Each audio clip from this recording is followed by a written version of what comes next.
창세기 38장은 당혹스러울 만큼 솔직하고 불편한 인간 드라마를 담고 있습니다. 유다 가문의 족장 유다와 그의 며느리 다말의 이야기는 근친상간, 속임수, 책임 회피 등 도덕적으로 모호한 요소들로 가득 차 있습니다. 다말은 유다의 큰 아들 엘과 결혼했지만 병약한 엘은 자녀를 낳지 못하고 죽었습니다. 당시의 율법이자 관습인 계대 결혼을 통해 둘째 아들 오난과 결혼했지만 오난은 자기의 책임을 회피하다가 결국 죽었습니다. 며느리인 다말과 결혼하면 남은 마지막 아들 셀라마저 죽을 것 같은 생각에 유다는 계대 결혼을 시행해야 할 책임을 회피하였습니다.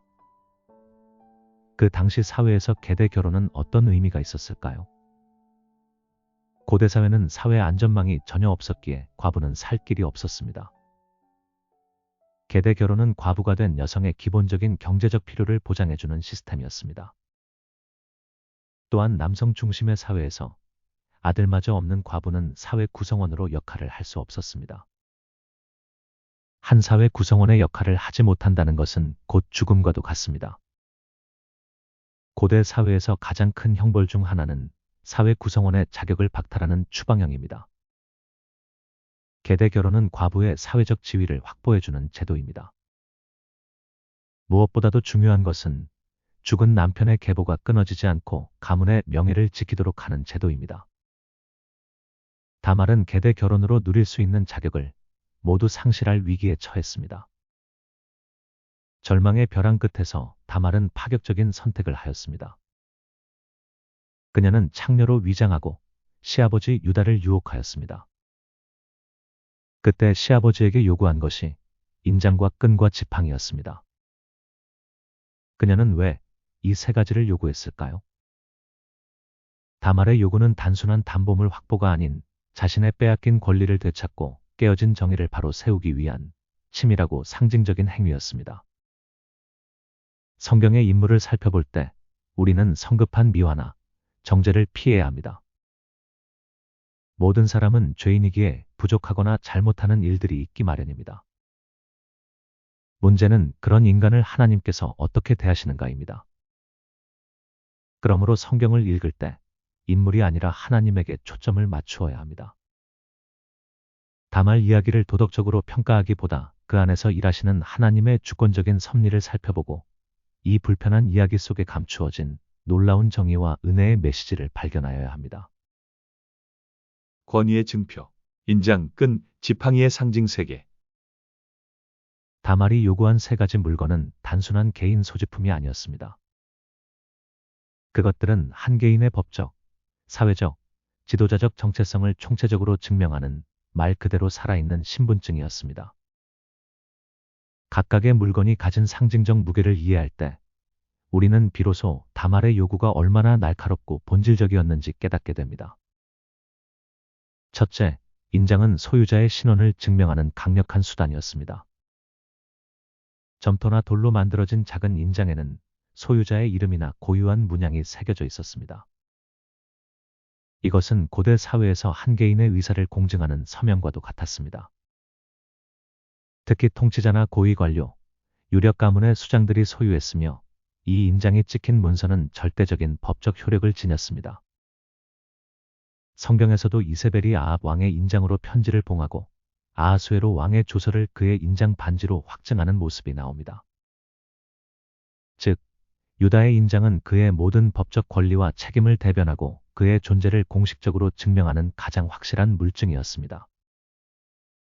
둘째, 끈은 소유자의 신분과 지위를 드러내는 표식이었습니다. 창세기 38장에 언급된 끈에 대해서는 여러 해석이 존재합니다. 이는 고위층의 의복 가장자리를 장식하던 화려한 술일 수도 있고 허리를 두르며 권위와 의로움을 상징하던 띠일 수도 있습니다. 또 다른 유력한 해석은 인장과 직접적으로 관련된 끈으로 보는 것입니다. 원통형 인장을 목걸이나 팔찌처럼 착용하기 위한 끈이거나 파피루스 문서를 끈으로 묶은 뒤 점토를 붙이고 인장을 찍어 봉인할 때 사용되는 바로 그 끈일 수도 있습니다. 어떤 경우든 끈은 인장과 불가분의 관계에 있으며 소유자의 높은 신분과 개성을 드러내는 중요한 상징물이었습니다. 그것은 유다의 사회적 위상을 보여주는 징표였습니다. 셋째, 지팡이는 리더십과 통치권의 상징이었습니다. 잘 다듬어진 나무로 만든 지팡이는 단순히 걷는 것을 돕는 도구가 아니었습니다. 그것은 공동체의 지도자, 재판관, 가문의 수장이 지니는 권위를 나타냈습니다. 모세는 지팡이를 통해 하나님의 기적을 행하며 이스라엘 백성을 이끌었고, 지파의 지도자들은 자신의 지팡이를 통해 권위를 인정받았습니다. 따라서 유다의 지팡이는 그가 야곱의 아들이자 한 가문을 이끄는 수장으로서 지닌 리더십과 결정권, 통치권을 의미했습니다. 결론적으로 다말이 요구한 세 가지 물건은 유다의 법적, 사회적, 지도자적 정체성을 집약한 것이었습니다. 이 세 가지를 모두 가진다는 것은 유다라는 한 인격체의 모든 권위와 책임을 손에 쥐는 것과 같았습니다. 다말은 바로 그것을 원했습니다. 약자의 전략, 다말의 행동에 대한 재평가. 이처럼 강력한 상징적 의미를 이해하고 나면 다말의 행동은 더 이상 생존을 위한 임기응변이 아닌 정의를 향한 치밀하고 대담한 전략으로 평가할 수 있습니다. 그녀의 행동은 철저히 계산된 저항이었습니다. 먼저 다말의 행동은 그녀가 처한 절박한 상황에서 비롯되었습니다. 그녀는 남편의 죽음 이후 시아버지로부터 계대결혼의 약속을 이행받지 못하며 사회적, 경제적 생존권을 완전히 박탈당했습니다. 유다는 의무를 이행하지 않음으로써 다말을 가문 밖의 존재, 보이지 않는 존재로 만들었습니다. 이런 상황에서 다말은 유다가 만든 불의의 사슬을 끊기 위해 그의 권위를 역이용하는 길을 택했습니다. 그녀는 염소 한 마리라는 단순한 화대가 아니라 유다의 약속 이행 자체를 담보로 잡고자 했습니다. 그녀가 요구한 증표들은 태어날 아이의 아버지가 누구인지를 누구도 부인할 수 없게 만드는 가장 확실한 증거였습니다. 고대 사회에서 가장 중요한 신원 증명 수단, 세 가지를 모두 확보함으로써 다말은 유다를 자신의 불의와 정면으로 마주하게 만들었습니다. 훗날 다말이 임신했다는 소식이 들었을 때 유다는 그녀를 불태워 죽이라고 명령하였습니다. 바로 그 순간 다말은 유다에게서 받아두었던 증표들을 내놓으며 말하였습니다. 이 물건 임자로 말미암아 임신하였나이다. 보소서, 이 인장과 그 끈과 지팡이가 누구의 것이니까?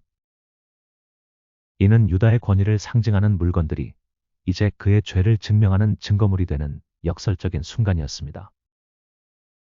물론 그녀의 방법은 속임수였기에 도덕적으로 완벽하지 않습니다.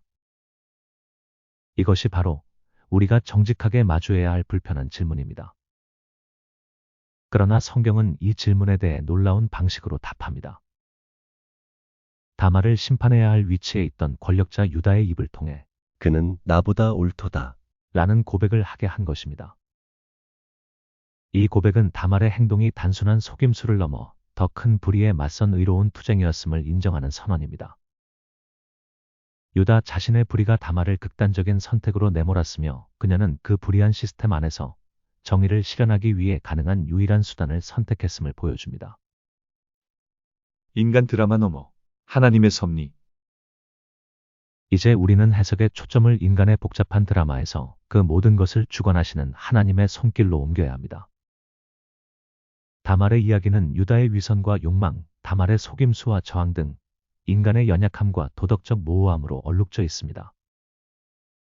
그러나 하나님은 이 모든 혼돈과 실패, 심지어 죄악까지도 당신의 거대한 구원 역사를 이루는 재료로 사용하십니다. 이 이야기의 가장 충격적이고 놀라운 결말은 이 파격적인 관계를 통해 태어난 아들 페레스가 유다 가문의 정통 후계자가 되어 다윗 왕의 조상이 되고 마침내 예수 그리스도의 족보에 그 이름을 올린다는 사실입니다. 하나님은 세상이 보기에 부서지고 부끄러운 조각들을 끼워 맞춰 가장 영광스러운 메시아의 계보를 만드셨습니다. 이는 인간의 실패가 하나님의 계획을 결코 막을 수 없다는 강력한 증거입니다.